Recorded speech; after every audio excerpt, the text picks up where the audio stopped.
فاذكروني أذكركم واشكروا لي ولا تكفرون يا أيها الذين آمنوا استعينوا بالصبر والصلاة إن الله مع الصابرين ولا تقولوا لمن يقتل في سبيل الله أموات بل أحياء ولكن لا تشعرون ولنبلونكم بشيء من الخوف والجوع ونقص من الأموال والأنفس والثمرات وبشر الصابرين الذين إذا أصابتهم مصيبة قالوا إنا لله وإنا إليه راجعون أولئك عليهم صلوات من ربهم ورحمة وأولئك هم المهتدون صدق الله العظيم.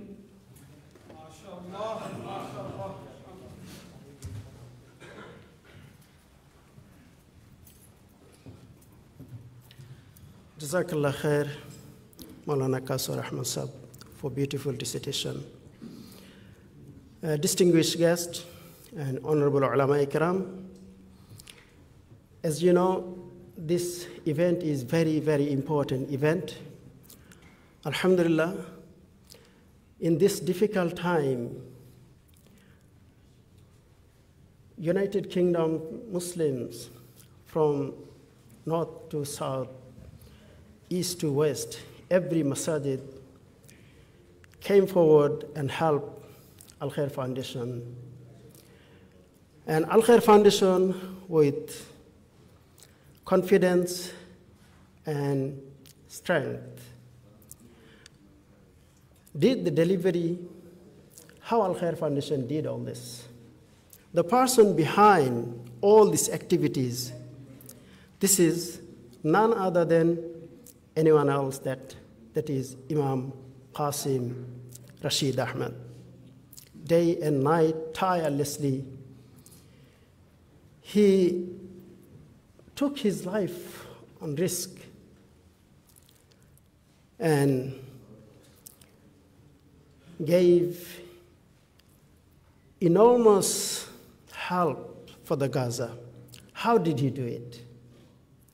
Today, in fact, is your time, your turn, and Imam Sahib's turns. We are going to request Imam Qasim Rashid Sahib. He'll explain you, in fact, how difficulties he went through, what was the story, all this behind, and inshallah thereafter there will be some Q&A. Whatever question you'd like to ask Imam Sahib directly here, he will answer your question, and inshallah we will give you your certificates, inshallah. May I call up onto the stage our honorable Imam Sahib, Imam Qasim Rashid Sahib, inshallah.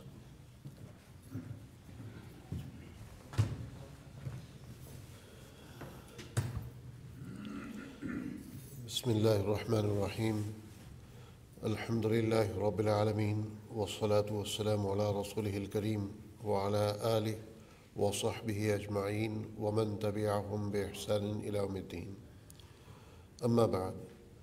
فإن الله سبحانه وتعالى يقول في كتابه العزيز والفرقان الحميد فأعوذ بالله السميع العليم من الشيطان الرجيم وأن المساجد لله فلا تدع مع الله أحدا وقال تعالى إنما يعمر مساجد الله من آمن بالله واليوم الآخر وأقام الصلاة وآتى الزكاة ولم يخش إلا الله فعسى أولئك أن يكونوا من المهتدين وقال تعالى إن الله يأمركم أن تؤدوا الأمانات إلى أهلها وإذا حكمتم بين الناس أن تحكموا بالعدل إن الله نعم ما يعظكم به إن الله كان سميعا بصيرا صدق الله العظيم وعن النبي صلى الله تعالى عليه وصحبه وسلم أنه قال لا يؤمن أحدكم حتى يحب لأخيه ما يحب لنفسه وقال الله في عون العبد ما دام العبد في عون أخيه وقال عليه الصلاة والسلام الدنيا دار من لا دار له ومال من لا مال له ولها يجمع من لا عقل له أو كما قال عليه الصلاة والسلام إن الله وملائكته يصلون على النبي يا أيها الذين آمنوا صلوا عليه وسلموا تسليما اللهم صل وسلم وبارك على سيدنا محمد وعلى آله وأصحابه وأزواجه وذرياته وأهل بيته وخلفائه ومن تبعهم بإحسان إلى يوم الدين رضوان الله تعالى عليهم أجمعين. Respected ulama ikram, muftiyan izam, mashayikhin, muhaddithin, huffaz and qurra, teachers, elders of masajids and organizations, brothers and indeed sisters, assalamu alaikum wa rahmatullahi wa barakatuh. You know, when any imam recites khutbah quite long, then you can judge how long the speech will be. So my khutbah today has been rather longest one here in this hall. So I feel sorry for you that you have to put up with me for a reasonable time rather than just 5 or 10 minutes of speech.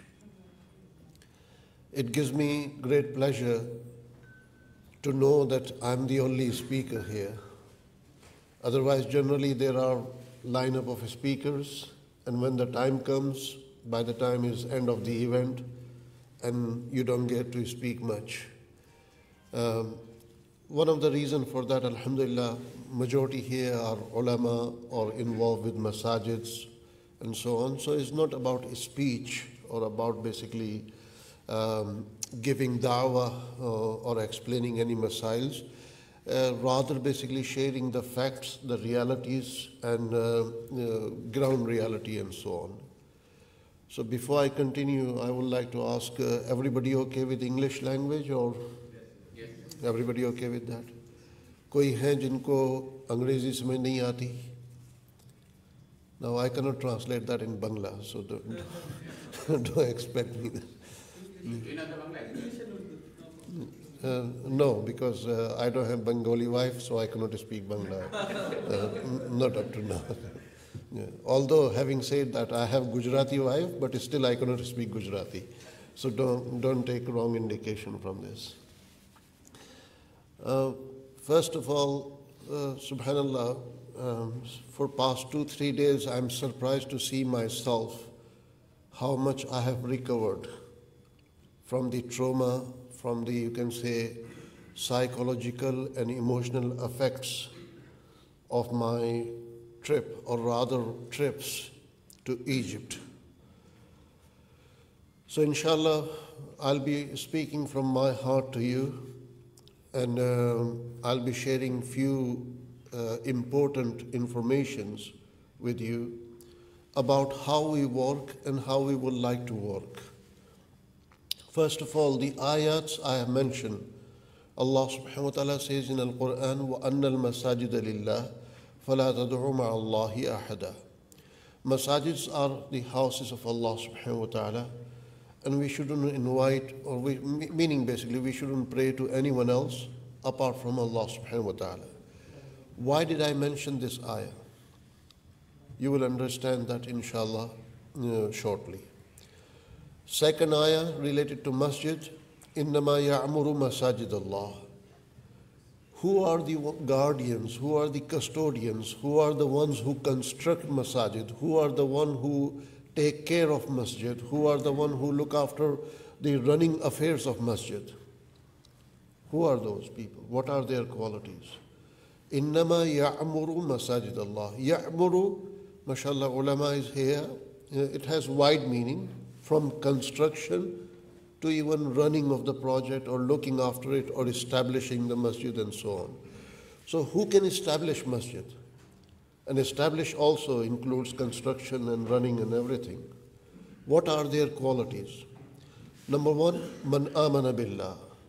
Those who believe in Allah subhanahu wa ta'ala. Wal yawmil akhir, they believe in the last day, in the day of akhirah.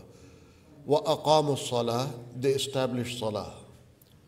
Wa ata zakah, and they give zakah. Walam yakhsha illa Allah, and they are not afraid of anyone but Allah subhanahu wa ta'ala. Now, two main points I would like to pick out of these 5 points. 5 points, man amana billah, who believe in Allah, last day, the day of judgment, to establish salah, to give zakah, and not afraid of anyone but Allah. So 2 points I would like to extract from this. One is establishment of zakah. So one of the activity of masjid is basically, and the people of those who are running masajid, for themselves to give their zakah, as well as basically encouraging other to give zakah. Now zakat does not necessarily mean 2.5% of our saving. Right? When you study the grammar, Arabic grammar, and you look at the word of zakat, zakat literally means charity. So you know, for zakat and sadaqah is interchanging. Zakat is one form of sadaqah. Zakat is sadaqah in reality. So these words are interchanging. Zakat could be basically any charitable activity you do, that is also zakat. Why I am saying this? What is zakat means? Zakat means form of purification. So basically any act that would basically purify you, that is zakat.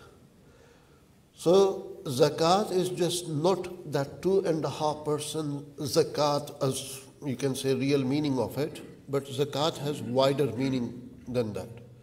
Which means basically masajids have a role to play in encouragement of people and musallis to give zakah, not only 2.5%, but any type of charity and so on. That's one. Second point, walam yakhsha illallah. Those people who are running masajids, they shouldn't be afraid of anyone but Allah subhanahu wa ta'ala. This is very crucial, especially at times like this. I have to be very careful the words I choose. Subhanallah, this is the time when many masajids are choosing the path to remain silent, completely silent when it comes to the issue of Gaza. Last Friday, subhanallah, some people send me recordings or messages that in our masjid, mashallah, today's sermon was on the etiquettes of eating. While people dying in Palestine, no mention of Palestine whatsoever. The Imam Sahib spoke about basically eating. In another masjid, Imam Sahib spoke about basically importance of seeking permission when entering into a house and what are the etiquettes of entering a house and leaving the house. Those are important subjects, yes. No one can deny that. But what about the current affair, current matter? Friday sermons are there to deliver basically speech and awareness about current issues and challenging and give guideline to people, guidance to people. And those guidance include having balanced view that you do not break the law of the country. So you do not compromise on your Islamic values, as well as you do not compromise on your legal requirements of your country. So subhanallah, for us to remain silent or to basically to be scared is not basically right approach. And such people are not suitable to be running masajid. And I'm using the word scared. Why? Because there is difference between being careful and being scared. So we need to be careful. I mean, who could be in more exposure and more, you can say, at risk of things happening than myself?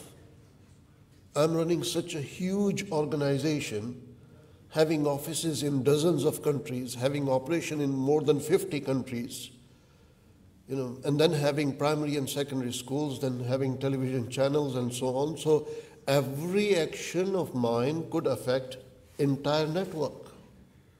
So if I remain scared or if I remain quiet, then that means I'm not doing justice with the platform that Allah subhanahu wa ta'ala have given me and allowed me.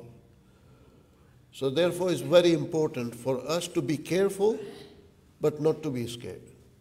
In this country, obviously it is against the law, and in many of the European countries and some of the American countries, South Americas and so on, is against the law to basically support or to appreciate Hamas, right?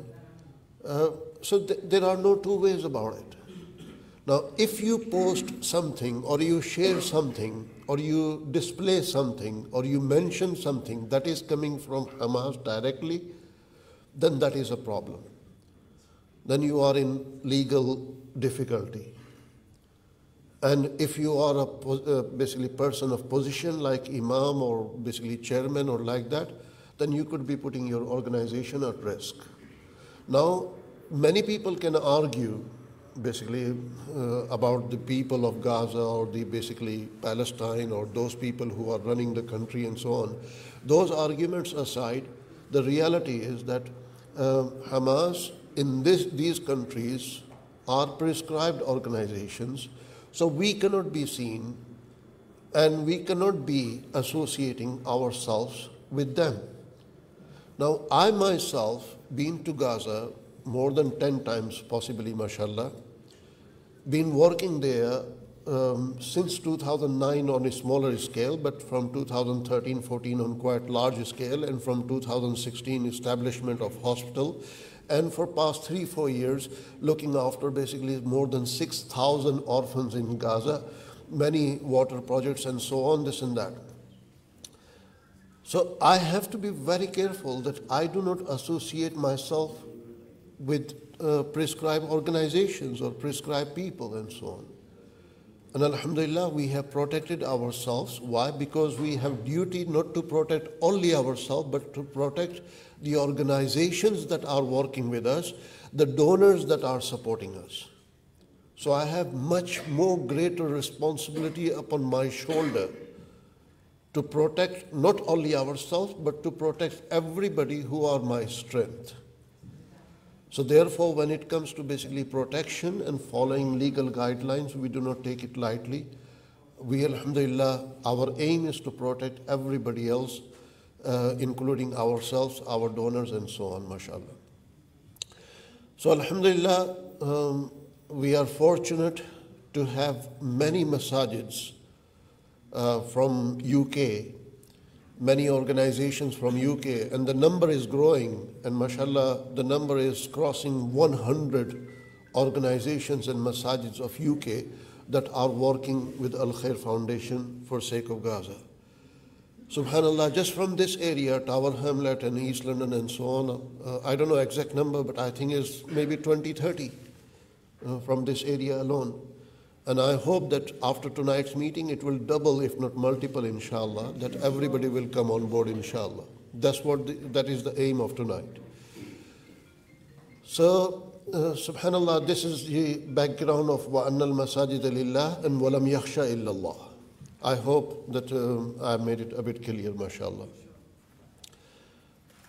I apologize if I have offended anybody, but I'm just trying to convey what I feel right, alhamdulillah. Second one is basically Allah subhanahu wa ta'ala says, إِنَّ اللَّهَ يَأْمُرُكُمْ أَن تُؤَدُّوا الْأَمَانَاتِ إِلَىٰ أَهْلِهَا. Allah subhanahu wa ta'ala orders you to give amana to those people who are able to fulfill it. Amana include every type of amana. One is physical amana, that you have your own belonging, your own saving, your own precious metal, diamond, jewelry or whatever. You give that box to someone, please look after this. That is obviously physical amana. But amana is much wider. Amana is also a responsibility. A status is amana. To be imam of a masjid is amana. To be chairman or secretary of a masjid is amana. To be MP or minister, to be prime minister, to be king, all these responsibilities, to be counselor is amana. So anything to do with responsibility, that is amana. Likewise, passing your donation, giving your donation to anybody, that is amana also. And therefore you need to see that those people who you are forwarding your donations to, are they really able to fulfill the amana or not? It is the order of Allah subhanahu wa ta'ala that you need to see, you need to judge yourself. Subhanallah, in the beginning, when Gaza war started, we had maybe 10, 15, 20 masajids with us. From UK I'm talking about. Internationally, there are dozens of organizations. As soon as there is any emergency, they coordinate with Al Khair and they deliver through us, mashallah. But when people realize that, hang on, this guy is near the border, mashallah, this guy has his warehouse, not now, but from, you can say, not from the first day after the war, but from early days. And mashallah, their convoys are going into Gaza. And some people watching in Al Jazeera news, some people watching in other news channels, some people watching on other platforms. When you have activity going on, then somebody will catch. One news channel or other news channel will catch. And that becomes your testimony for you, mashallah. So when people started to see for themselves, they started to join the caravan of Al Khair, mashallah. You can say the umbrella body of Al Khair, mashallah. So Al Khair, in case of Gaza, is not only an organization, is rather umbrella body. I was thinking up to a few days ago that Al Khair Foundation is working with 200 organizations around the world. Mashallah, when this poster was made, I said to them that yes, it's around 200 organizations. But today, yesterday basically, I was corrected. My son is in Egypt right now, looking after all the warehouse and so on. That's part of training for him to look after the logistics and so on. He's running his own business, his own, mashallah, activity, but on the side he's looking after this also, mashallah. So he said to me that, Dad, you're saying that there are about 200 organizations, but I have done calculation, it's about 500 organizations. Can you imagine one organization like Al Khair Foundation having 500 organizations? I said, how's that possible? Because I have a list of organizations. And they said, this Southeast Asia organization, if you look at their banner, under their banner, there are 27 organizations. You see this organization from Malaysia, for example, MAPIM, right? MAPIM has 200 plus organizations under them. We are not counting 200, right? But the organizations that have assisted MAPIM, different organizations coming together, assisted MAPIM and MAPIM working with us. Whoever's logo they are using, we counting them. There is one organization, UNSUR, right? Today in our warehouse there was one organization, one very famous organization of UK. They were in our warehouse. And I was on video call at that time looking at the stock and so on. And I saw their banner and I said, hang on, these are not our partners. So we need to basically, the way we need to facilitate our supporters and our partners, at the same time we need to protect our stock and our warehouse and our lorries from being abused. We don't want somebody else to put their banner on our stock or on our lorry. So straight away I called my team manager in Istanbul. Although this video was, this was happening in Egypt, but I called the person in charge of it, he was in Istanbul. I said that this UK organization is there, but they are not our partner. He said, no, they are partner of UNSUR. Now, UNSUR is an organization who is in Turkey, who is in basically Syria, and like that. And we work with UNSUR when it comes to Syria. UNSUR works with us when it comes to Gaza. We work with them when it comes to basically Lebanon. They work with us when it comes to Yemen. Things like that. So subhanallah, directly you can say over 200 organizations from around the world working with Al Khair Foundation, but some of them are umbrella bodies, some of them have 10 masajids, 20 organizations or 27 or 30 organizations, mashallah. That takes it to basically around 400-500 organizations, mashallah. So that is the level and trust and confidence of the organizations in this organization. Alhamdulillah. And it's easy to convince the donors. You as individual, it's easy to convince you to donate, but it's not easy to convince the organization. Because organizations, they are the people of the trade. They are masters of the trade. They know how to basically check, how to assess, how they go through your accounts of not only this year, past 5 years, 6 years. They look at all your record and so on. So such a number of organizations coming together, mashallah, is great testimony for Al Khair Foundation, mashallah. So alhamdulillah, that's the level of our, mashallah, you can say family now. And I hope, inshallah, that with time it will become 1,000 organizations, hopefully, inshallah. It's not impossible, inshallah. Now talking about the, we can say, situation in Gaza, there is no point of me going into basically what's happening over there and the level of distraction and so on. You are fully aware of it. You are watching all that.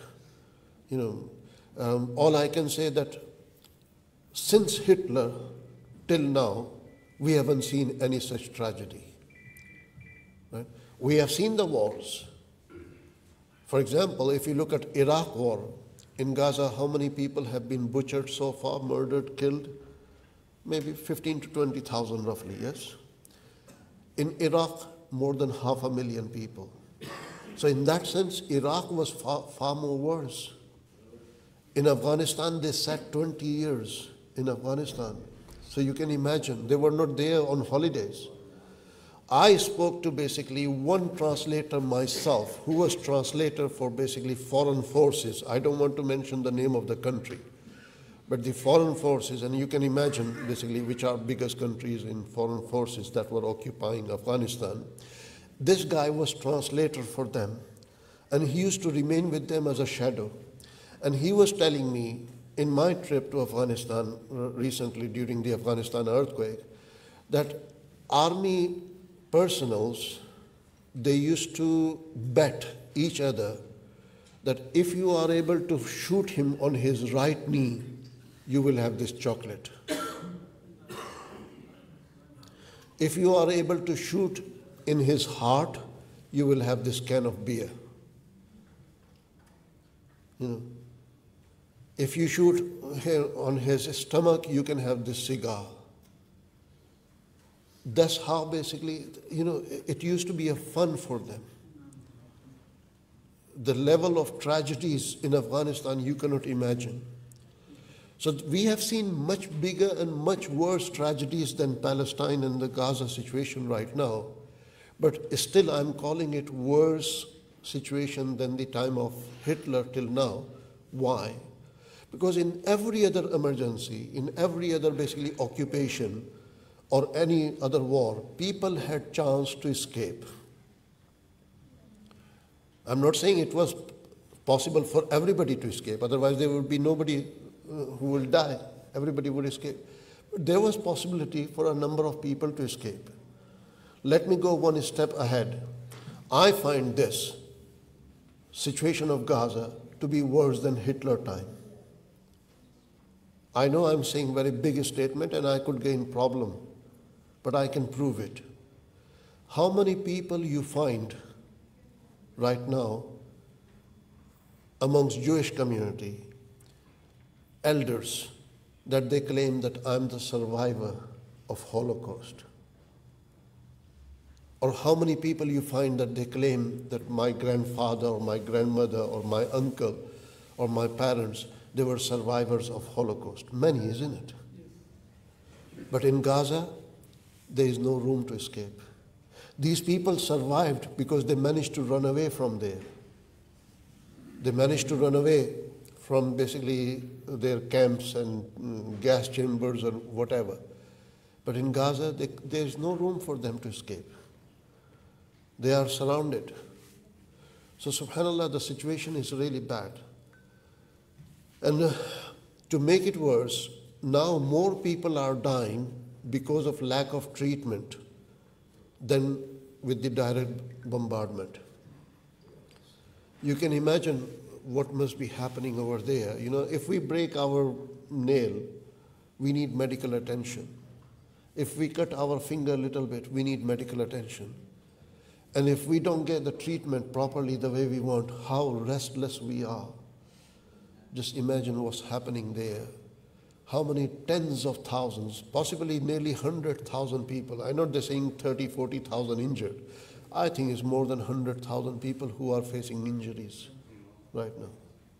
More than 100,000 people. So look at the scale of disaster over there. Now, how we worked. What was the strategy of Al Khair Foundation of working over there? I'll take about maybe 10 minutes on this because this is very important. And I'll explain from the day one, step by step, how we worked. Before that, let me tell you one thing. When it comes to Gaza, please, please, please do not judge Al Khair Foundation as an ordinary organization. Do not judge, do not consider Al Khair Foundation as basically normal organization or other organizations that are working in Gaza. Al Khair Foundation has been working in Gaza from very early stage. And we are experts, we are champion, we are masters over there. Alhamdulillah, with the blessing of Allah subhanahu wa ta'ala. I mean, how many organizations you have heard, apart from government organizations, apart from basically governments themselves, how many have you heard that they have managed to construct hospital in Gaza? You will hear Indonesian hospital, yes, linked to the country. Emirati hospital, linked to the country. Qatar projects, or United Nations, UN schools and so on. Right. You will hear basically some very few small clinics that are in rented accommodation or rented place, but nobody else have been able to construct even a clinic from foundation. But subhanallah, Al Khair Foundation has managed to construct entire hospital in Gaza in 1 year and 10 months. Can you imagine, mashallah?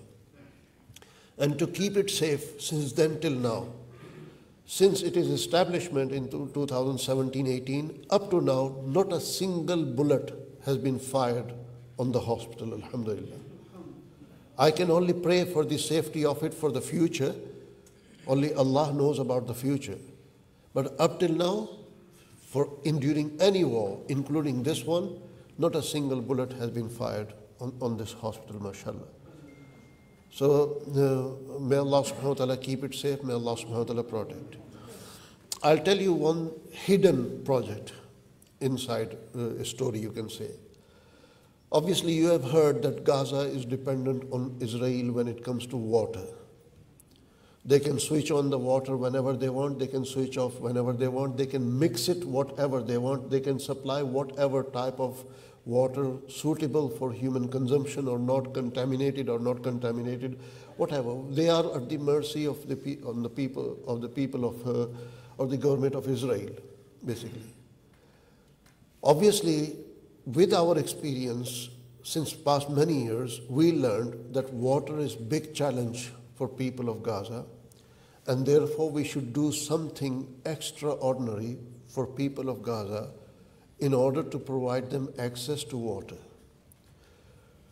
So our first project was water purification plant, desalination plant. Desalination plant means taking water from the sea, right? Taking water from the sea, salty water, turning it into sweet drinking water. It was a very expensive project, £250,000, $250,000 worth of project, but that was supplying water to 50, 60,000 people, and it still is supplying even during the war. Even now is supplying water to 50, 60,000 people every day, mashallah. We completed one project, then we worked on second one, then completed second one and third one and so on. And those has basically Al Khair name and branding on it. But then around same time, Islamic Relief got into problem for working in Gaza and so on. And amongst other things, one thing I realized, the reason they go in problem, because everywhere there was Islamic Relief logo. Wherever they were working, there was Islamic Relief logo. Is this going live? Yes. Okay. So anyway, I've said it already. So basically, I learned from that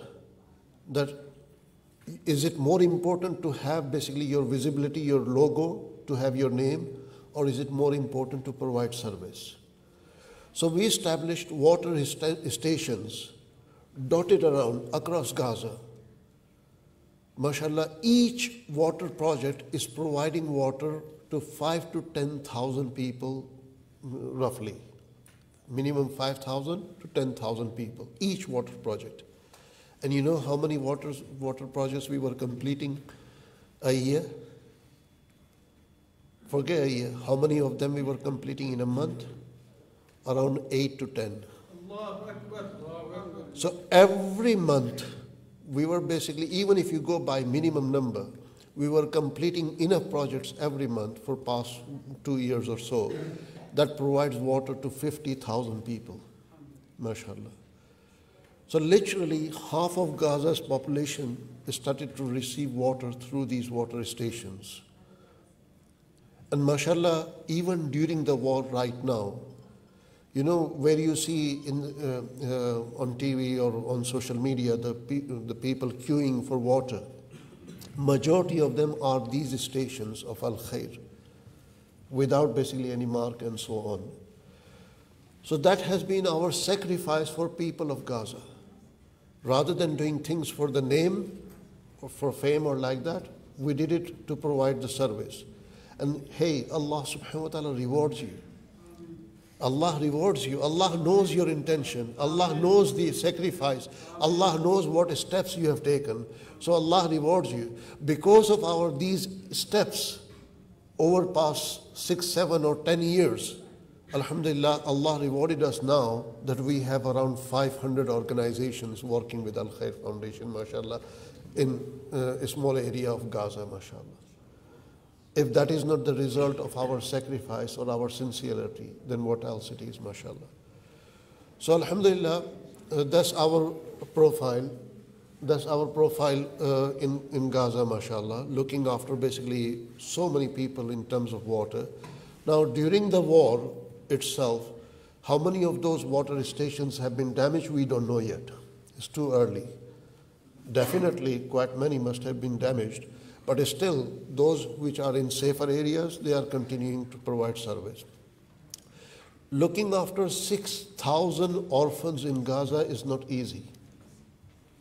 You know how many orphans we're looking after in entire world apart from Gaza? Al Khair Foundation? How many? Thousands. Not even 2,000. Not even 2,000. An organization that has less than 2,000 orphans is sponsored in rest of the world, but when it comes to Gaza, looking after 6,000 orphans, that's $500,000 per month. Subhanallah. And alhamdulillah, never had issue with money transfers or finances and things like that, alhamdulillah. So mashallah, I don't think that any organization in the world would have such a high profile in Gaza when it comes to orphan sponsorship, when it comes to water projects, when it comes to hospitals and so on, mashallah. At the same time, we know in Gaza there will be wars every now and then. There will be attacks and so on. So we are mentally and physically prepared for that. That when there is war, there will be blockade. When there is blockade, then things cannot come in. So we need to look after these orphans. We need to look after our water stations in terms of filter changes and equipments and this and that. We need to continue running the hospital. If there is blockade for 1 month, 2 months, 3 months, how can we continue? So at least for 3 to 6 months, contingency plans we placed, in Gaza, in many different areas dotted around. So how much food supply we would need to look after our projects? Just imagine how much food supply we would need for 1 day, 1 week, 1 month. We are storing it for 5, 6 months that we can carry on with it. But it's not in one warehouse, one big warehouse. It's dotted around. Because if you put everything, all your eggs in one basket, and that basket is stolen or attacked, then that's it, you are finished. So far, up to now, in this war, the damage of Al Khair Foundation, that's another thing you would be interested. What is the damage of Al Khair Foundation up to now?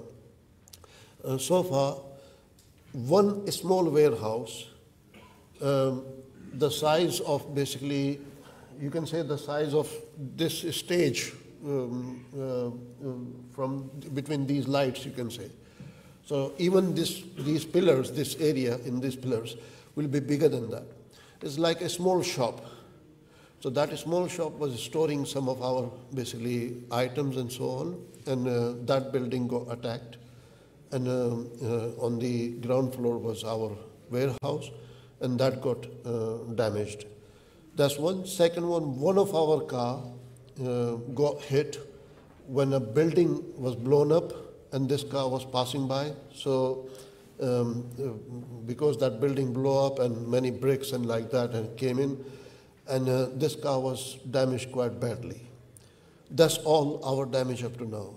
Alhamdulillah, not one single of our staff has been, you can say, lost in this war so far.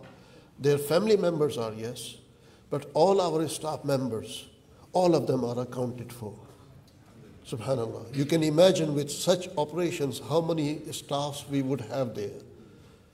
And you would be expecting me to say we have lost our 50 staff or 100 staff or 200 staff or like that. No, alhamdulillah, Allah subhanahu wa ta'ala is protecting us, looking after us. Their families or their relatives must have been affected, their homes could have been affected, but none of these staff have lost their life up to now. So as soon as the war started, basically just one step before that, there was Afghanistan earthquake in the beginning of October. I was in Libya at that time. So I cut my trip short in Libya and was going to Afghanistan. Then was coming back to Libya, and then this war started. And my team suggested at that time that I should come back to UK and launch fundraising appeal from here for people of Gaza. But I said, no, I want to go to Cairo. It didn't make sense to my team why I want to go to Cairo. But the reason I wanted to go to Cairo is because we know from our experience that the border is open maybe for another 24 to 48 hours, that's it. It's a matter of time when border will be shut. So before border gets shut down, let us send as much supplies as possible. So I convinced the suppliers in Egypt to send supplies to the suppliers in Gaza on my assurance, on our assurance. If anything happens, they are unable to pay, then we will compensate them. If any consignment is attacked, we will compensate them, and so on. So subhanAllah, you can imagine that, mashallah, while many, rightly so, were focusing on fundraising, I was focusing on delivery. I didn't wait to launch fundraising first. That's why I came to UK quite late at that time. And mashallah, after that fundraising started and so on. And then I was claiming that our aid is going into Gaza. We were trying to speak about it, but nobody was believing us. Because it was a fact that no one is able to send aid into Gaza. Obviously, for quite a long time, border was shut after the start of the war. But as soon as the border was open, I started to say that our aid is going into Gaza. But even my own team was having doubt on me that is it really true? Right? We had footage from inside Gaza where basically our aid has reached and distribution is taking place. But we didn't have any footage of aid actually entering into the border. So nobody was believing me. And it's very painful when you know the reality, but someone doesn't believe you, or majority don't believe you. It's very painful. Very painful when you know what steps you have taken, what sacrifices you have done, but someone doesn't believe you. Subhanallah, it's from Allah subhanahu wa ta'ala that, one day the border was open, then after that few days it was shut. On the first day they allowed only 7-8 lorries. Then after a few days it was open again, then they allowed only 5-6 lorries. Then third day it was open, they allowed few lorries. On fourth day, by fourth day, they allowed only total 30 lorries. From day 1 till fourth day, in total 30 lorries. Now to claim that among those 30 lorries, Al-Khair lorries are there, was huge claim, very big claim. And rightly so, nobody was believing me. But subhanallah, Al Jazeera News was doing their coverage that today is fourth day and only 30 lorries have been entered up to now in past 4 days or past 4 openings of the border. And this is 0.2% of the supplies that are required in Gaza. Gaza requires around 700 lorries per day. In normal circumstances, 700 lorries per day. And just imagine, since the war started, up till now, not even 700 lorries gone in total, since the war started. So you can imagine how much, but Al Jazeera News was doing that coverage, and subhanAllah, they were explaining, and suddenly our lorry was passing behind their camera. It's coincidence. Even our team don't get to know when our lorry will enter. We can't plan to capture, basically. I cannot ask my team to go and sit by the border that is being attacked. So subhanAllah, it was when Al Jazeera captured it and people watched it at home. I didn't find out from Al Jazeera, I found out from people. They were messaging me, Imam Qasim, we have seen your organization, your lorry is crossing the border. MashaAllah. And that became kind of testimony, alhamdulillah. And then later on, Arabiya news channel, then different channels and so on. So different people showed, mashallah. So alhamdulillah, since beginning of the war, before the closure of the border, at the start of the war, we were able to send the aid in. In the middle of the war, when the border started to open, and I was shouting at that time that our aid is going in, and people were not believing me. But on fourth day of the border opening, Al Jazeera News did coverage, or they were just doing their news. And after that, it became so much that Oxfam is talking about aid coming into Gaza, but they're showing Al Khair aid. 30 trucks have delivered World Health Organization talking about medical supplies coming into Gaza, but they're showing Al-Khair pallets. Subhanallah. So that's how, mashallah, people confidence started to build up and so on, mashallah. And since then up to now, alhamdulillah, our 5 convoys gone.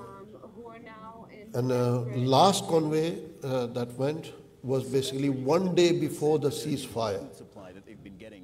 1 day before ceasefire. So our convoy's entry is not related to ceasefire or this period of 4 days ceasefire and so on. It was planned from before. In fact, before ceasefire, 4 convoys went in and 5th convoy went around that time. If you look at the video, subhanallah, all thousands of lorries are standing in the queue. But Al-Khair lorries are coming, marching to the gate and entering, mashallah. So our consignment is going in without having to wait. Yes, we have to wait, maybe 2 days, 3 days or so, we have to wait. But we don't have to wait for basically weeks and so on. Some of the lorries have been there now for 45 days. There are countless ambulances standing at the gate of border. Those ambulances have not been allowed in. Only I think 5 or 6 ambulances sponsored by Kuwait government. Kuwait. And these ambulances are maybe $150,000 each. Right. Very expensive one. Those were allowed in. Only 5, 6 ambulances of Kuwait government. Apart from that, what if any went in last 2, 3 days, I don't know. But you see the ambulances are parked over there. They are still there. They are not allowing them. Now we have learned what they are allowing and what they are not allowing. What others are making mistake is basically that in one lorry they check everything. We making sure that every box that is packed has whatever item is mentioned on the paper. Right? And one lorry has one type of consignment. If it is medical, then within medical, which type of medical? Not necessarily that one medicine, but to do basically with anesthesia and diarrhea problems, drips for patients and so on. So hospital use medicines. One lorry which is basically post-injury has wheelchairs, walking sticks, portable toilets, wheelchair toilets and so on for people with disability, walking sticks for children, walking frames and like that. So post-injury, so we're not mixing the food with medical and within medicine and so on. So we have learned what type of consignment has been allowed, and we're making sure that our consignment is based on that. That has been the secret that, alhamdulillah, our aid has been allowed to go in, mashallah. Alhamdulillah. In the beginning, I went to Cairo and I wanted to work there as a consortium with other organizations and so on. In one area, in one warehouse, there was a lot of stock, right? Part of it was sponsored by us, but a lot of it was sponsored by other organizations. So I said to everybody, let's not claim that this is my stock. Let us not say that this is our stock. Let us say that, mashallah, a number of organizations came together and this is their stock. And there will be barakah in that claim. And there are some organizations who are from UK. I said to them that let us say that, this is collective and so on, because you are in UK, we are in UK. If I say that this is my stock, you say your stock, donor will get confused. Who is right, who is wrong? So let us both be right, that this is our collective effort and so on. But they decided to make public that this is their stock only. And that's where basically I got really hurt. And that was motive for me to move aside and start to work myself, alhamdulillah. Alhamdulillah, first thing we did is took a big warehouse. It's been now about nearly or over 5 weeks since we have that warehouse, same warehouse, mashallah. And we have that warehouse until next year. because we know that work will continue and so on. So alhamdulillah, that's how we strategizing our work. And alhamdulillah, we are there to support each other. We are there to assist each other. And we are the one who get happy, mashallah, with the progress of others. We don't get jealous. We don't get hurt. We get happy with the progress of others, mashallah. And I think that's the reason Allah subhanahu wa ta'ala blessing us and allowing us to send our aid into Gaza. One plus point we have is that we are running hospital in Gaza. When you have your own hospital, then the people at the border, they know that you are running hospital, so you have your own requirement. So that one plus, you can say, card we have, life-saving card, that we have our own hospital and we need supplies for our hospital. And for hospital supplies, you even need the food items. So that's why our, mashallah, food trucks also going in, alhamdulillah.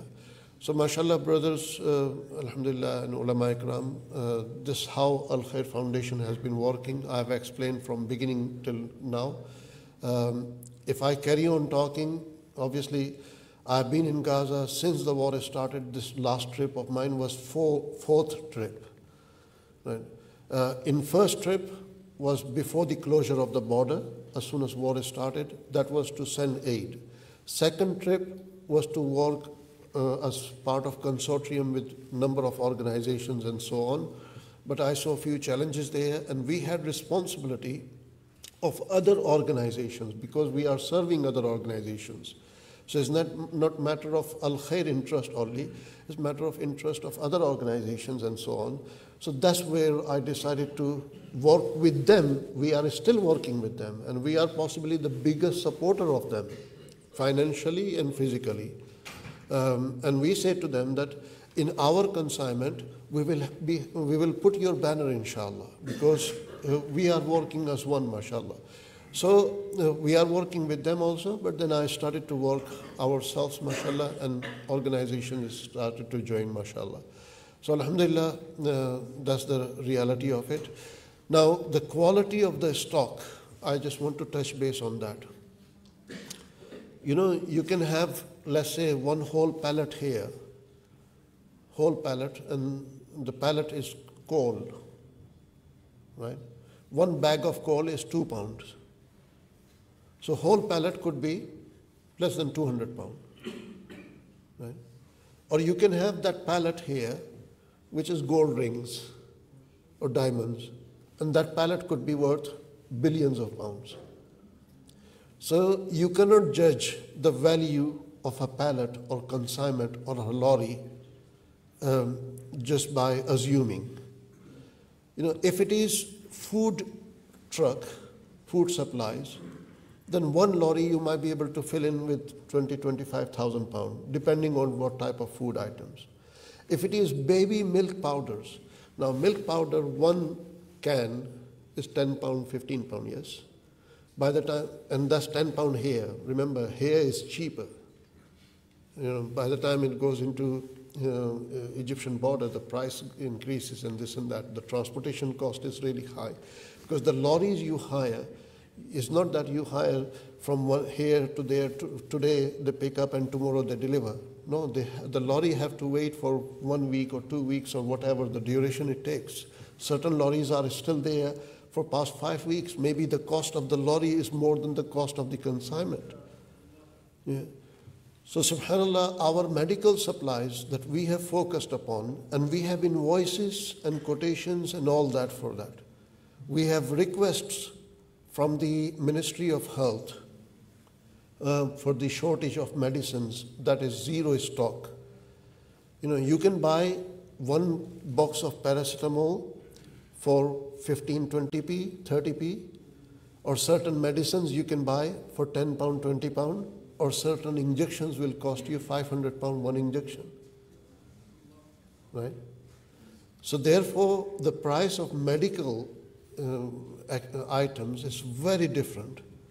So some of our pallets that are going into Gaza are worth 20,000 pounds, 30,000 pounds, 50,000 pounds. And that's the secret, that they know that this is real valuable items, and that's why they're allowing it. You know, one of the lorry that went in had over 300,000 pound worth of aid supplies in it, mashallah. You know.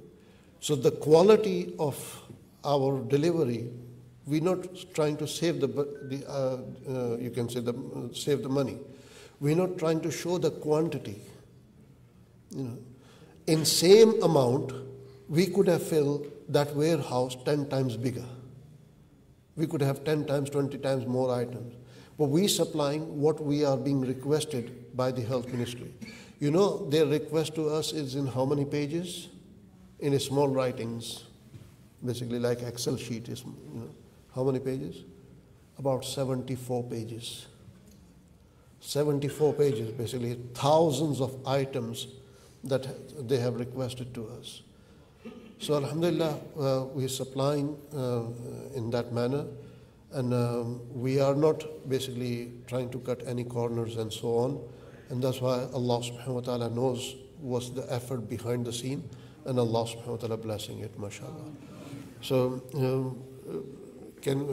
I don't mind taking few questions if anybody have, and don't be you can say hesitant. You can ask harsh questions also and whatever. If I can face the border of Gaza, I can face you also, inshallah. Anybody have any question? I already know the. Okay. Assalamu alaikum warahmatullahi wabarakatuh. Jazakallah khairan, Sheikh, for explaining all this. May Allah bless you and all your team and everyone who's helping and supporting and donating for the Gaza and Palestine. Allahumma ameen. My question is, I think maybe that question will help other people as well to find out. You mentioned the hospital in Gaza running by Al Khair Foundation, alhamdulillah. But can you tell us, we already know in the news that they said they already cut down electricity and other supplier. So how the hospital is running without electricity and the oxygen, can you That's a very good question, mashallah, that how we are running the hospital. So, you know, when we constructed the hospital, I told you earlier it took us 1 year and 10 months to complete, including machinery and equipment, yeah? 1 year and 10 months. But do you know how long it took us to plan that hospital? The planning of it was 6 years. 6 years of planning of it, talking to basically America, talking to Jordan, talking to Turkey, talking to basically Lebanon, Egypt. Even at that point, I had to sit down with Israelis that, hey, we're constructing this hospital. And majority of the material of this hospital came through Israeli border rather than Egyptian border to keep the transparency. I said to Israelis that 2 assurances I will give you. One, I will not smuggle even 1 single nail or a screw for this hospital. Everything will channel through the border. Second assurance is that I will not basically transfer 1 single penny, 1 single pound or dollar through any other means apart from banking. So if you have given them 2 assurances about the stock and about the money, then what else they need? I asked them for 2 assurances as a result. I said, I've given you 2 assurances, I want 2 assurances from you. One, you will not stop our consignment unnecessarily. Yes, if you find problem or fault with our consignment, even with 1 consignment, then you can cancel entire hospital project, I don't mind. But do not stop our consignment at the borders. Second one, please do not bomb our hospital. They said about the second one, your chosen location is our hit area. You need to change your location. So that's why basically even after laying the foundation in this and that, we changed the location of the hospital and moved it to Khan Yunus area. And where this hospital is not in residential area. There are no other buildings around it. So there couldn't be any other target, and by accident this hospital gets stuck. Anyway, coming to the question, how we running it as electricity and like that. SubhanAllah, first of all, the substitute of electricity, if the first item comes in your mind is generator, right? We have generators at the 4 corners of hospital, different type of generators. You have heard that generator runs from diesel, but have you heard generator running from other oil? Right? We have generators over there that is running from different type of oils, not only diesel. Then second one, we have solar panels, and very powerful solar panels that can run entire hospital on solar panel 24/7, mashallah. But one more thing we have, which you may have never heard of, in buildings. Nowadays you drive Tesla car, how does it run? On battery. Al Khair Hospital in Gaza can run on battery. So mashallah, not only generator of diesel, but different type of oils, then solar panels, and then it can run on battery also, mashallah. So the way you charge your batteries for your Tesla, we heard it now, but we did it, mashallah, in 2016, alhamdulillah. So that's how hospital is running, mashallah. Any other question, anybody else? In fact,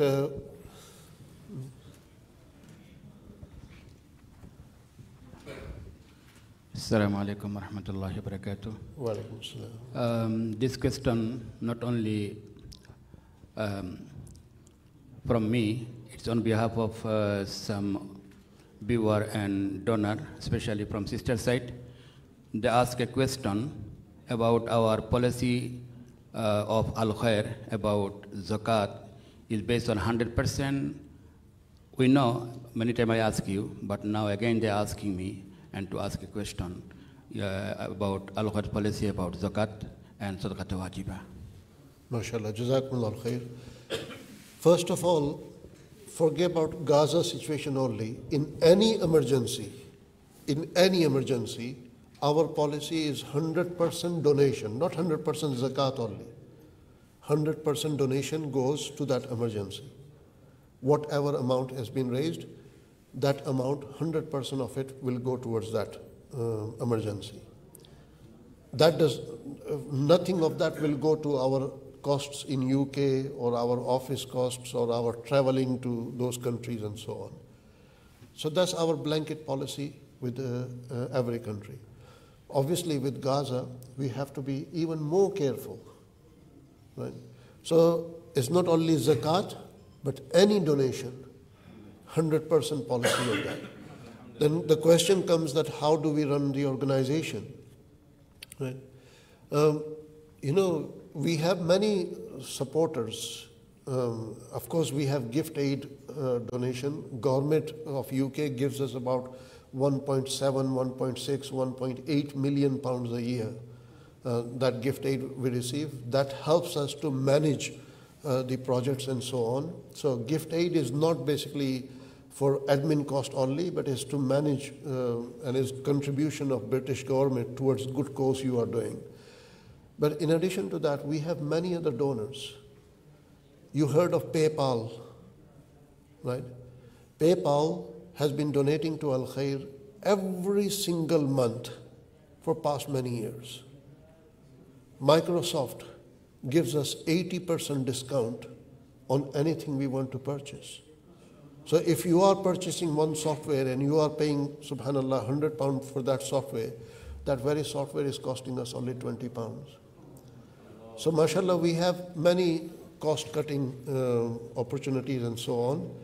Yes, the projects basically that are construction-based projects in which a lot of team power and this and that required, for example, construction of masajids or water wells and so on, there are then admin costs on that towards that. But any emergency, alhamdulillah, I can tell you right now how much money we have raised, not only for Gaza since the start of this war, to the nearest pound, to the nearest penny, but how much we have raised for Syria, how much we have raised for Turkey earthquake, how much we have raised for Morocco earthquake, how much we have raised for Libya floods, how much we have raised for Afghanistan.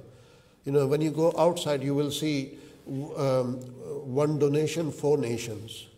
That's our slogan, one donation, 4 nations. That you give one donation and it can be split in 4. 4 emergencies is Lebanon floods, Morocco earthquake, Afghanistan earthquake, and Gaza emergency. So in all 4 categories, I'm receiving daily update, exactly telling me how much amount we have raised or how much amount we have received, mashallah. So therefore, my assurance to everybody that 100% of your donation will be going towards this. And you know, one of the reasons our basically network of organizations is growing, you know, Maldives government, they are one of the biggest donor. You know, Maldives government, mashallah, they so far they have pledged $3 million, mashallah, from Maldives to Al Khair Foundation. What they might be doing directly or through other channels, that's different. So our promise to even our partners is that 100% of their donation we will pass to the country for which they donated, alhamdulillah. Jazakumullah. Ji. Brother at the back. Assalamu alaikum wa rahmatullahi wa Walaikum barakatuh. assalam. First of all, jazakumullah khairan for organizing this and inspiring us and informing us of the good work that you're doing. Alhamdulillah, it's very good to hear that you are working with Masajid and tapping into the grassroots organizations and people within that. My suggestion would be, I mean, I don't know if this is something that you've considered and thought about. Perhaps, like generally, most masajid, the way they have collected on behalf of Al Khair for Gaza is they probably allocated a bucket or something like that within the institution, within the organization, and people have donated. Maybe perhaps in terms of the long run, if you can prepare and think about like partnership leaflets. So just say example, you have Al Khair leaflet and then perhaps be able to allocate some space for a logo for that masjid, and then you can give it to them, and then what it means, it feels more connected rather than the masjid saying we're collecting for something like that. Also, one more point is every single masjid not only has the musalli, but also they have children in the maktab. Perhaps issuing some partnership boxes or something like that, then you'll be able to tap in and it'll be more personalized. It's not just we're raising for Al Khair, but Al Khair is working with our local masjid and it's together. MashaAllah, Jazakumullah Al Khair, very good suggestion. And I'll request my team to take this suggestion on board.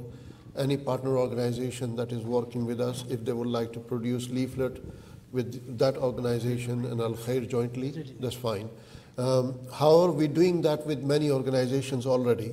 Literally, when I was entering the hall, between my car and coming here, I approved one banner of partnership.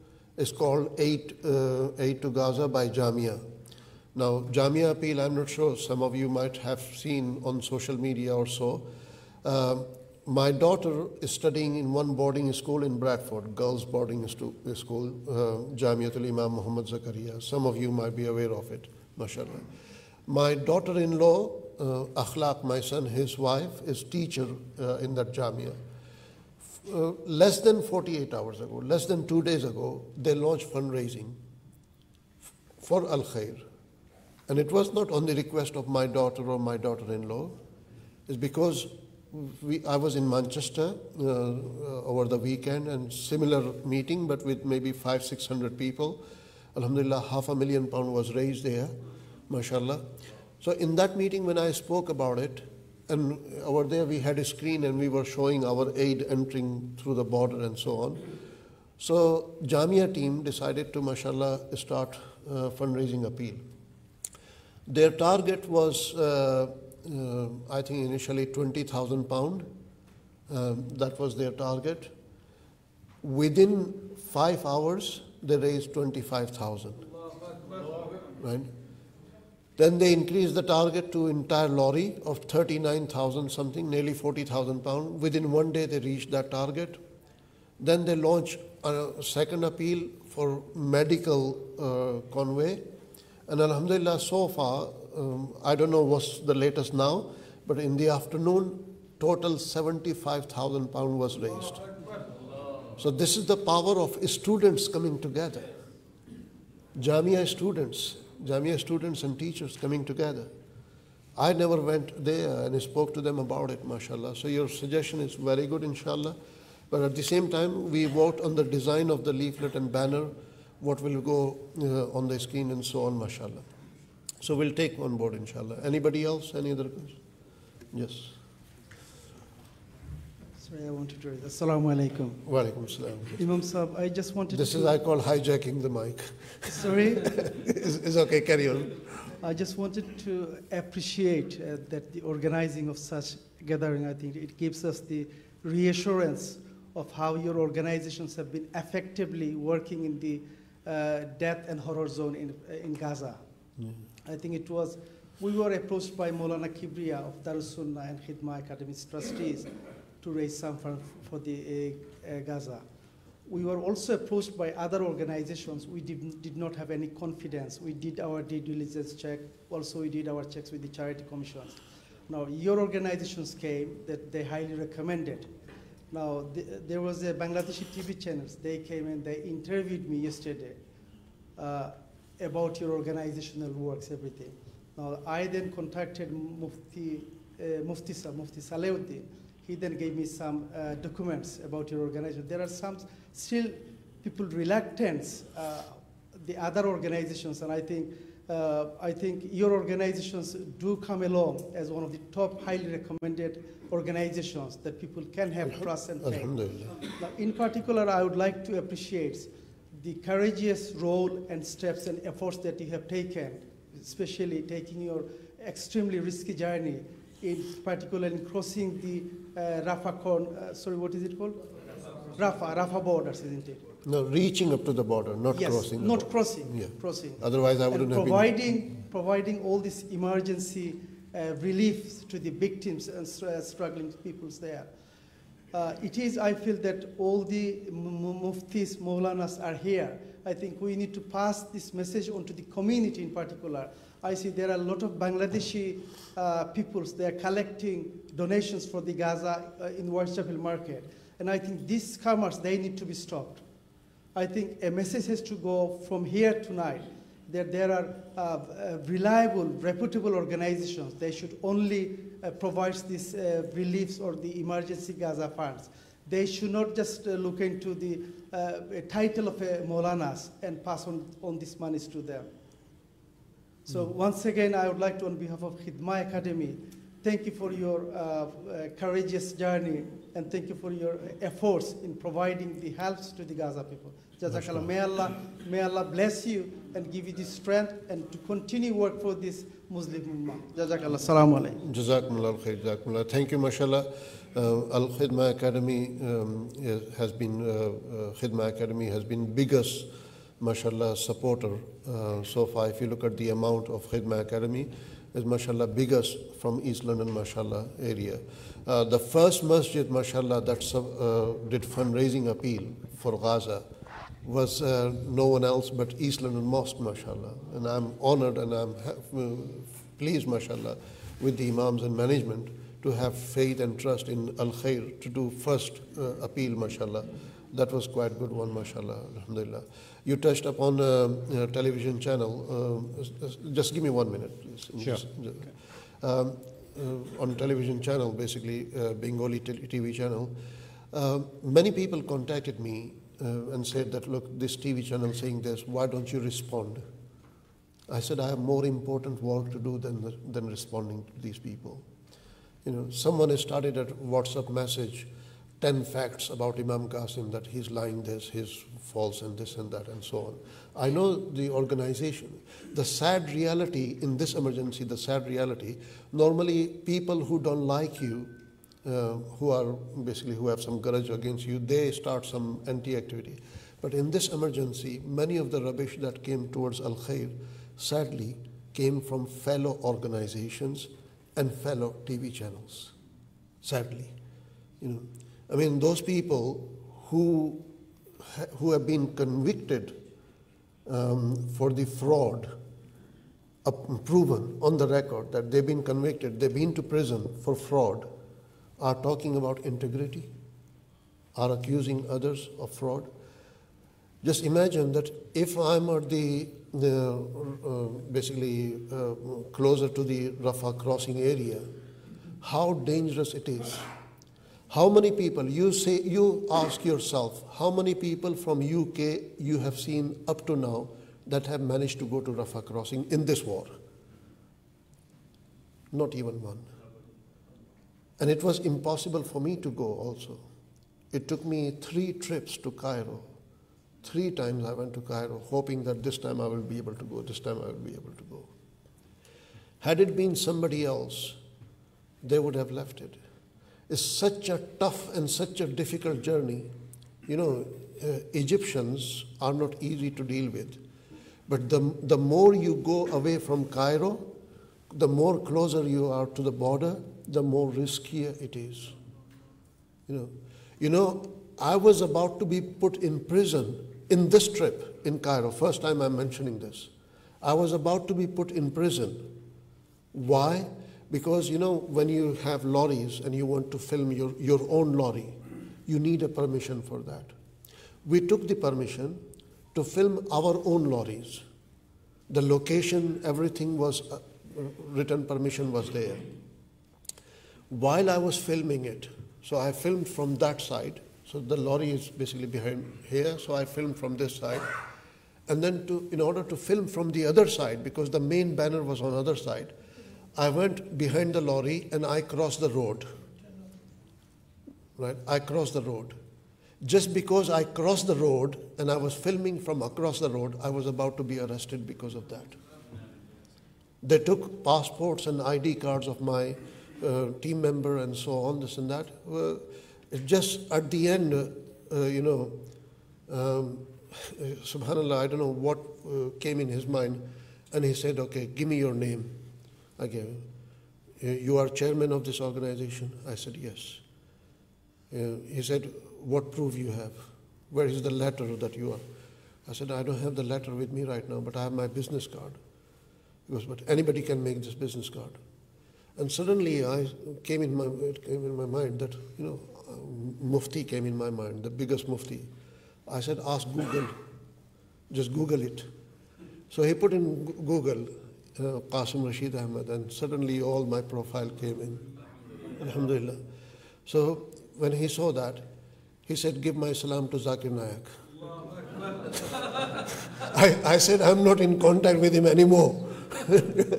So luckily he said, Zakir Naik, not anybody else. But subhanAllah, I mean, just imagine those 2 hours of us standing there, our ID cards with them and so on, our mobiles confiscated, just because I crossed the road. Is it such a crime? To be in such a risky area, right? It's not a joke. You wouldn't go there for sake of money. You wouldn't go there just because your organization can earn more money. No. If organization earns £10 million, what's benefit for me in that? Why should I risk my life? Subhanallah.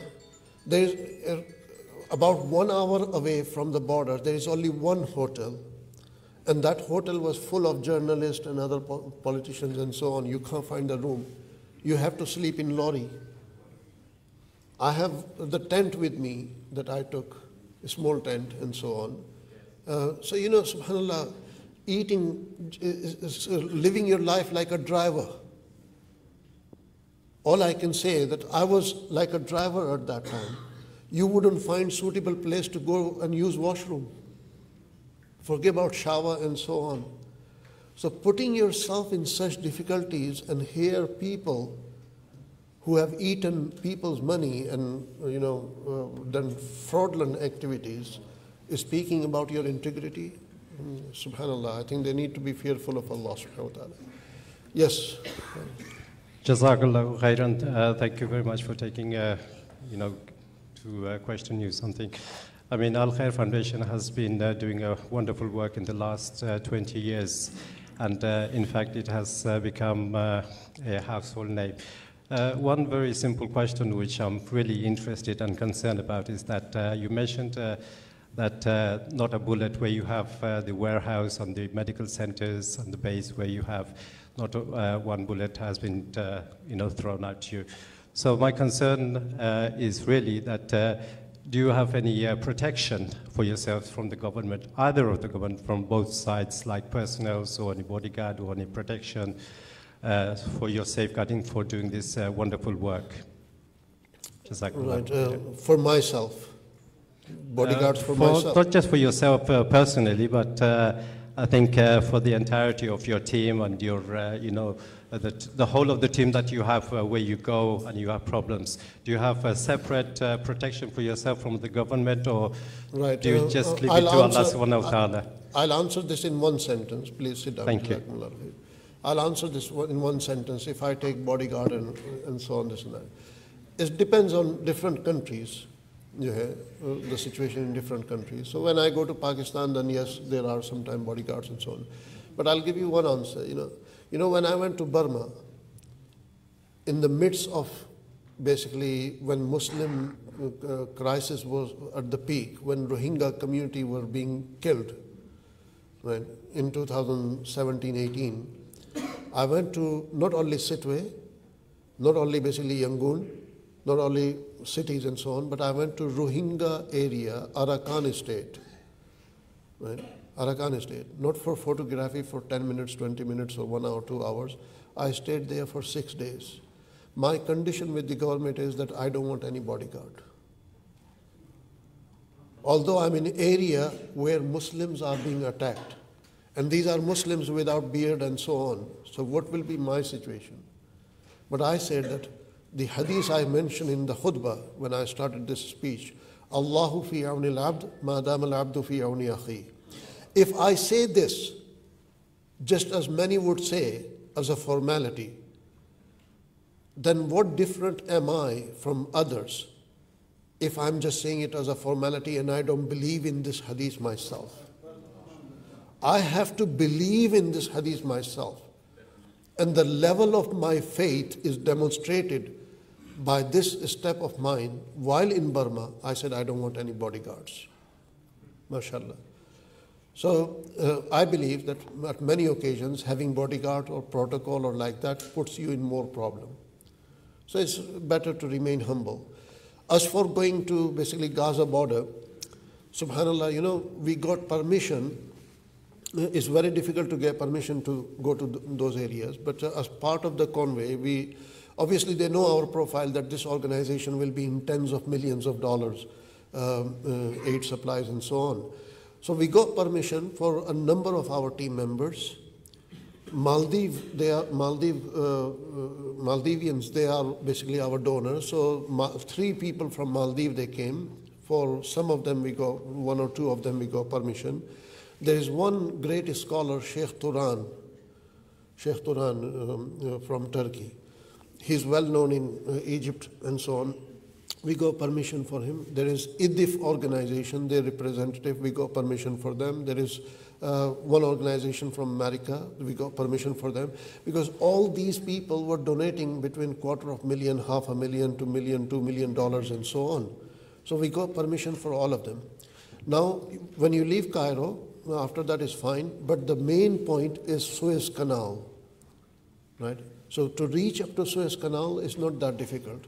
But to cross the Suez Canal through the bridge or through the tunnel, just like Blackwell Tunnel and Blackwell Bridge you have, similar to that, through the bridge or through the tunnel, that is the most crucial part. Despite we had permission for a number of my team members and many guests, international hosts, they said, Qasim, only you can go and you can choose one of your staff. That's it. Everybody have to turn back. All the permissions finish. So only I was allowed with one driver. I sent message from there to some of my friends that have been my friend for past 10, 20 years, personal friend. I said, I'm feeling very lonely here. I'm feeling very alone. Because the staff which came with me, I couldn't understand his language, he couldn't understand my language and so on. So it was a very difficult challenge. Anybody else? Knowing that if you ask more questions, you will be hurdled between the food and yourself. Jazakallah khair. Alhamdulillah, inshallah.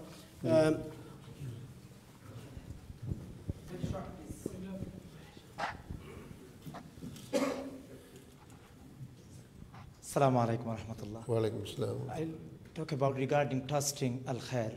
In my right, in my left, in my front, all the shuyukh scholars, they are the leading scholars of our community, alhamdulillah. Alhamdulillah. If they trust al-khair, then our community will trust al-khair. This is our belief. And also, alhamdulillah, we all have link by our Islamic organization. I will say over 500 masajid in UK. The imam of the masajid in our organization, we have link by our organization. Therefore, I will say today's event, alhamdulillah, it is successful event because of their present. And if our shuyukh and our scholars and our representative of our masajid, they are here, if they say al-khair, we trust al-khair, not only today, every day or every other day, whenever anything happens in the world, an emergency collection going on, people call them, people call us regarding who they can trust. If we say we trust al-khair, then alhamdulillah, inshallah, I will say our community will believe us. And second thing I will say, do you have any future plan regarding this project? Because today, alhamdulillah, all the masajid representative of all the, mainly our Bengali community, mashallah, they are present. Do you have any future plan regarding this project? Yes, first of all, we are basically above the board, understanding the nature of this emergency and looking at the ground reality and what's needed and so on. In the beginning, up to now, the priority was medical aid. While still medical support is priority, but now another priority is becoming more important, and that is food supply. So initially we didn't focus on food because others were focusing on food. We focused mainly on medical. Now we are combining both, and we're doing food supply. Is starting to get cold in Gaza, so providing jumpers, jackets, shoes, blankets, and so on, those things, providing shelter. So during the war, this is our situation, inshallah. As soon as the war finishes, we want to focus on renovation and few other projects, inshallah. But for that, let the war finish, and inshallah, we will announce our next phase, inshallah, after that. So yes, we are working according to plans and so on. But if you can fundraise generally for medical aid for Gaza or food supplies for Gaza, that would be amazing, inshallah. I would like to have as many masajids, every single masjid that are present here, every single organization. I want you to be on board. It's not about the money, but it's about basically sharing the responsibility. Some masajids would have donated basically, mashallah, there are some donors whose contribution is £250,000, mashallah. Some have only £250 or £2,500. So it's not about money. It's about basically being part of this consortium, inshallah. The caravan of khair, be part of it, inshallah. Jazakallah khair. Unfortunately, we won't be able to take any more questions. We think, alhamdulillah, it was enough from Imam Sahib. Lots of information we received, alhamdulillah. And after this event, Imam Sahib, I was carrying so many tissues in my pocket that you will be asking burning questions, and I will need to use to wipe my sweat and so on. So it is the moment of truth, alhamdulillah, that Imam Sahib would like to give everybody a certificate that is, this hand, we believe the blessed hand, inshallah. So without any delay, may I call upon Roman Road Educational and Cultural Center, from Roman Road Educational and Cultural Center, any representative here to take your award from Imam Sahib.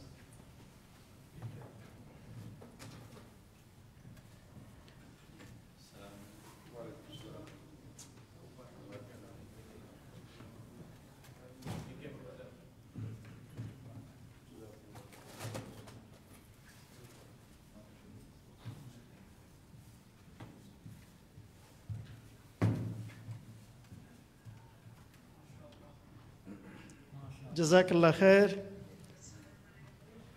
May I call upon Shoreditch Masjid Trust, representative from Shoreditch Masjid Trust. Yes. Maulana Saidur Rahman was here. Let's go for next person. Next is the Shade Center. Maulana Moin Khan Sahab from the Shade Center. The Shade Center is from here? From Al Khair. There is one Shade Center in West. And I thought it's there, I sent them personal thank you message to them. Bishop Way Community Center, representatives from Bishop Way Community Center.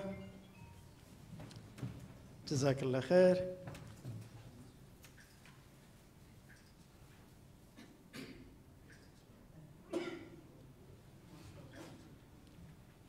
May I call upon to the stage Baitul Aman Mosque, representative from Baitul Aman Mosque. Respected chairman is here.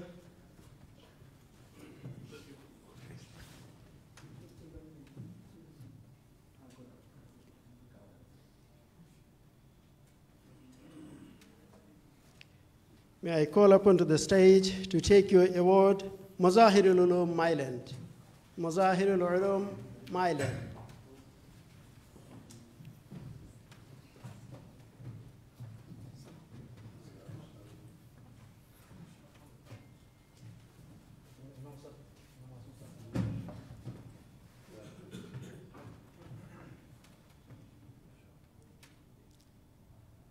Jazakallah khair. May I call upon to the stage East London Masjid, the East London Masjid.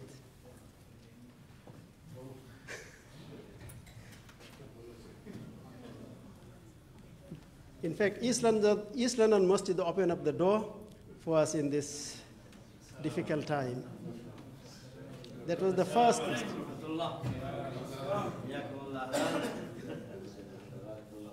The first masjid in Uk to fundraise for Gaza. Alhamdulillah. Amen. Jazakallah khair. May I call upon to the stage Jamia Darus Sunnah Wood Grange. Jamia Darus Sunnah Wood Grange. Forest Gate.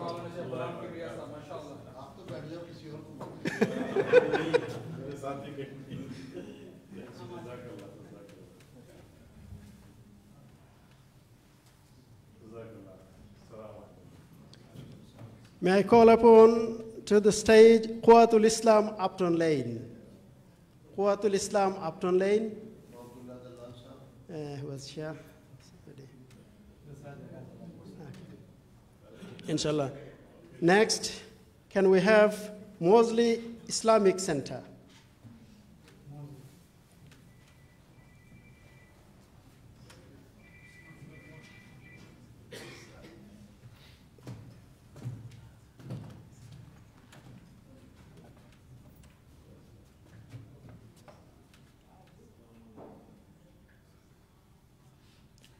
Jazakallah khair. We would like to call upon to the stage Epsom Mosque.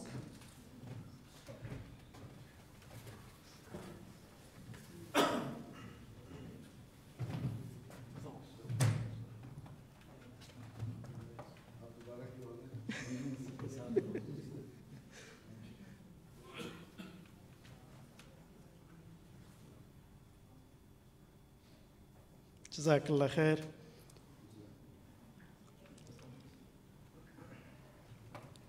May I call upon to the stage Madrasa Ashraful Ulum Birmingham.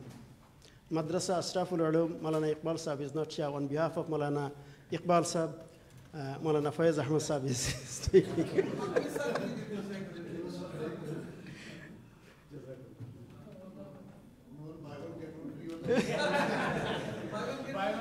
Khidma Academy. Next, Khidma Academy, Alhamdulillah. I'd just like to say you are genuinely stand as an ambassador of humanity. Brother, come in, please. despite being small congregations, with our collective effort and your presence, we were able to collect in the sum of 22,000 pounds. I accept that as deposit. May Allah give you all the best. Please continue your good work. Please continue. Jazakallah khair. Next to come to the stage, Hassana Academy. Hassana Academy, Stratford. Maulana Shabir Sahab. May I call upon to the stage is Salman Nahar Trust. Salman Nahar Trust, Brother Sadiq.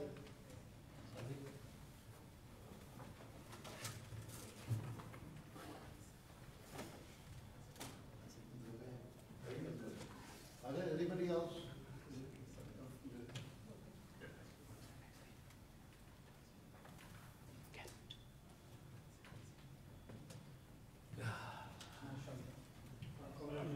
Community like Kem Abu Tahir Chaudhry.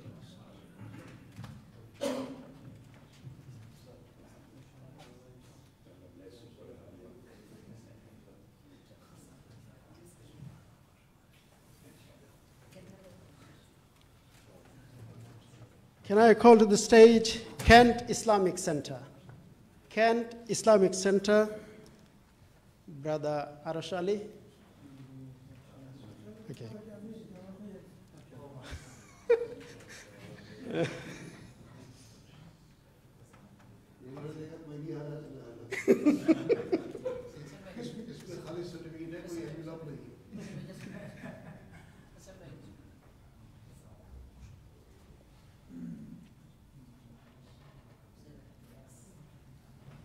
Peace Home Learning Center, Maulana Tajul Islam Sahab, Sheikh Tajul Islam. Peace Home Learning Center.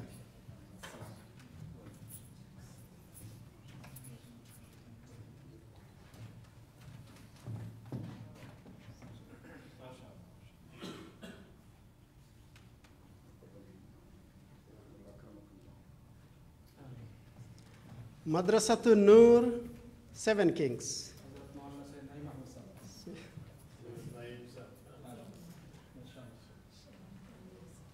Sayyid Naim Sahab.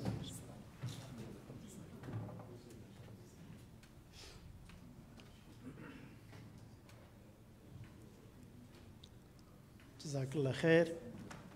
Burhanuddin Masjid. Burhanuddin Masjid. Okay, next. Hidden Grove Masjid and Cultural Center. Brother Enam Bhai.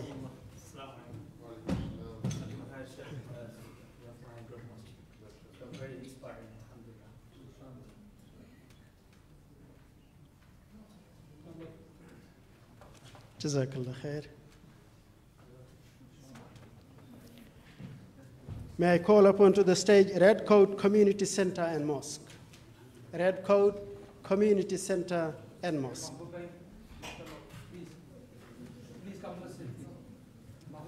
Everybody from the center can come. Please. Okay.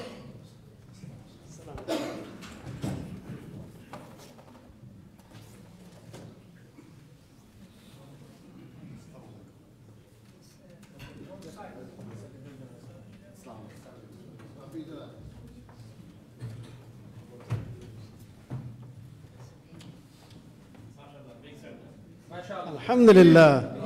Allahu Akbar. Have mercy on the stage. Jazakallah khair.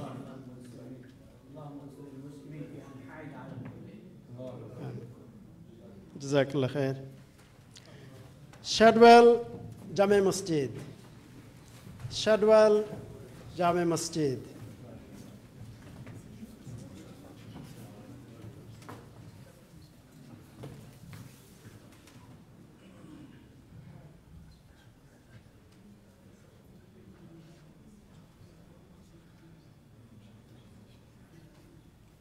Jazakallah khair.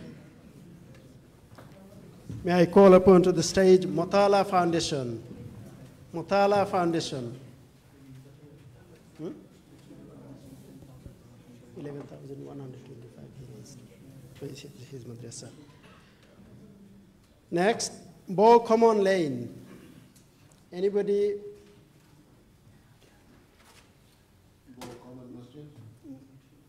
Okay. Next masjid would be Baitul Aziz Evening Madrasa. Baitul Aziz Evening Madrasa. Maulana Raunak sab. Ji.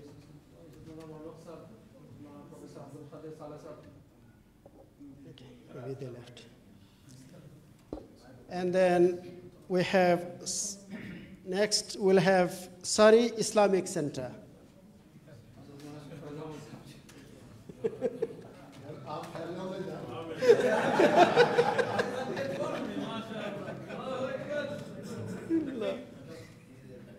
Very hard-working person, mashallah. Okay, chalo. Good. Next, we have East Hands. And now by East Hands,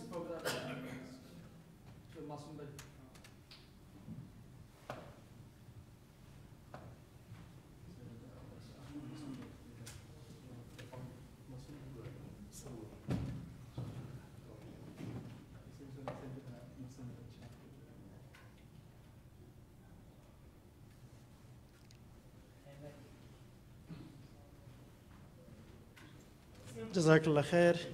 And we have Sister Rumi's Tajweed class. She's one of our very good donor all the time. Sister Rumi's Tajweed class.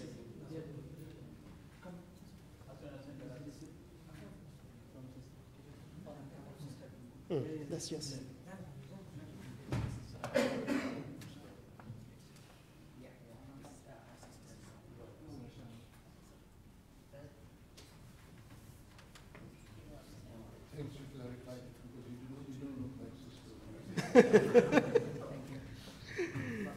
Baitul Mukarram Mosque.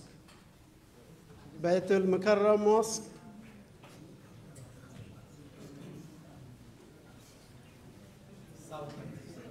Southall. All the way from Dhaka.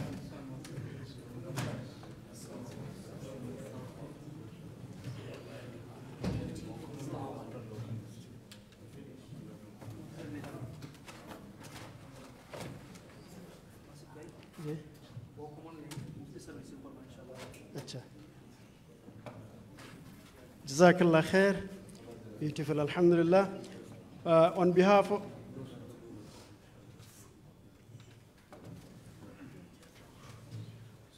of Bo Common Lane Masjid, Mufti Abdul Muntaqim Sahab will take the award. The award goes to Mufti Abdul Muntaqim Sahab on behalf of Bo Common Lane Masjid.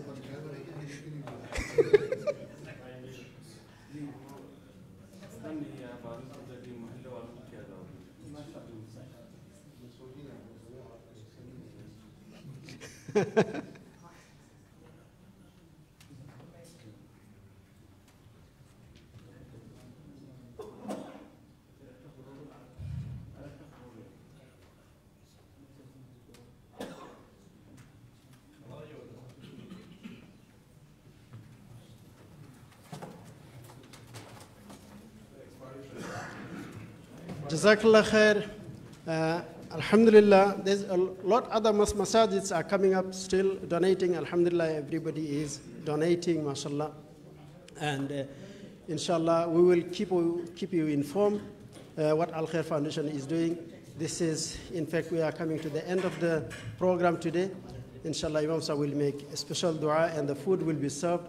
Please have your food and go, inshallah. And before we conclude, inshallah, Imam Sahib will make a special dua for everybody. Jazakumullah khair. Just very quick message. Alhamdulillah, man lam yashkurin nas lam yashkurillah. He who is not thankful to people is not thankful to Allah subhanahu wa ta'ala. So subhanallah, shukr and appreciation is very important aspect of our deen. So this certificate is not show off, but is not a show off or like that, but is to appreciate, mashallah, everyone's support. And you can see the certificate is equal for everybody. whether masjid donated 20,000 pound or 2,000 pound or whatever, because for us it's not about amount, it's basically coming together, mashallah. Finally, one announcement I would like to make, and this is a very important announcement. You know, we had a conference, initially the plan was to hold this conference in London Excel called Al-Quds Conference. But we were in contact with the venue. The booking was initially for event before the war started. So we changed it to Al-Quds Conference, and then for past 1 month we've been working very closely with the venue. But last week I asked them if there is any chance that you are concerned about the event or you want to cancel, then let us know now so we can plan alternative. But at last moment, basically, at that time they said, no, everything is fine. We just, whatever we wanted, we got from you.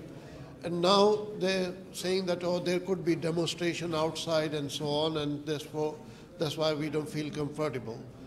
So then we booked basically Troxy or like that, we booked other venues. But alhamdulillah, then we decided to hold it here and East London Masjid, mashallah. I'm grateful to East London Masjid, mashallah, on very short notice for accommodating us. So this is very important. Please announce in your masjids on Friday that London Excel did not allow us to do this conference there, but now it will happen in East London Mosque, and sisters will be in this hall. This hall will be dedicated for sisters. So because London Excel did not allow, I think there should be more encouragement from everybody to attend this conference. It is on Saturday, this coming Saturday, from 4 p.m. till 10 p.m. inshallah. Initially it was 2 p.m. till 8 p.m., but now it will be from 4 p.m. till 10 p.m. inshallah, this coming Saturday, Al-Quds Conference inshallah.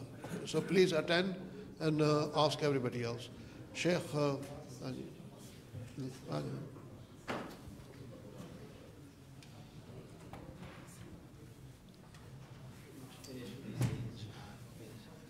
मैं कराऊंगा तो लंबी कराऊंगा, आप मुख्तसर करेंगे.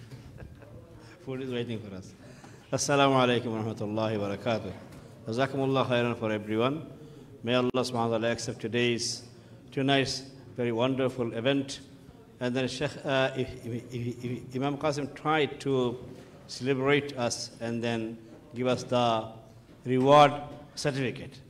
But actual reward we are not belongs to. Mainly those people came to the mosque or center to pray, and we shouted at them, requested them, and mashallah they have given through us to Al Khair Foundation. They have trusted us. Allah knows who are they.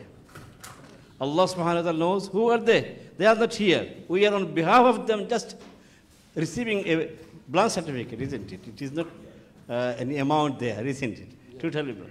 So Allah subhanahu wa ta'ala, my humble urge and my request to Allah subhanahu wa ta'ala, my dua is to Allah subhanahu wa ta'ala to give them highly reward. And also reward especially our chief guest or our Imam, we should say Imam Qasim. May Allah subhanahu wa ta'ala forgive him. May Allah subhanahu wa ta'ala forgive all of us. And may Allah subhanahu wa ta'ala reward us all with Jannatul Firdaus inshallah. Barakallahu fikum. Alhamdulillahi Rabbil Alameen. والصلاة والسلام على سيد المرسلين نبينا محمد صلى الله عليه وعلى آله وصحبه أجمعين سبحانك اللهم وبحمدك نشهد أن لا إله إلا أنت نستغفرك ونتوب إليك Ya Allah, Ya Arhamar Rahimin, Allah accept our all activities. Oh Allah, please reward us all and forgive us all, Ya Allah. Oh Allah, whatever we have did previously, our sins, please forgive our all sins. Please forgive our all sins and accept Imam Qasim's initiative. As he said, Allahu fi aun al-abdi, ma kan al-abdu fi auni akhi. This is the hadith of your Prophet, our Prophet Muhammad sallallahu alayhi wa sallam. He is trying to help people. Oh Allah, please help him. Oh Allah, please help Al Khair Foundation. Oh Allah, please help all of us here tonight. And please forgive us, Ya Allah. ربنا تقبل منا إنك أنت السميع العليم وتب علينا إنك أنت التواب الرحيم وصلى اللهم على سيدنا مولانا محمد وعلى آله وصحبه أجمعين لا إله إلا الله جزاكم الله خير الجزاء. Jazakumullah khair. And you know, this certificate means that basically is not appreciation, but it is condition for you to donate again, inshallah.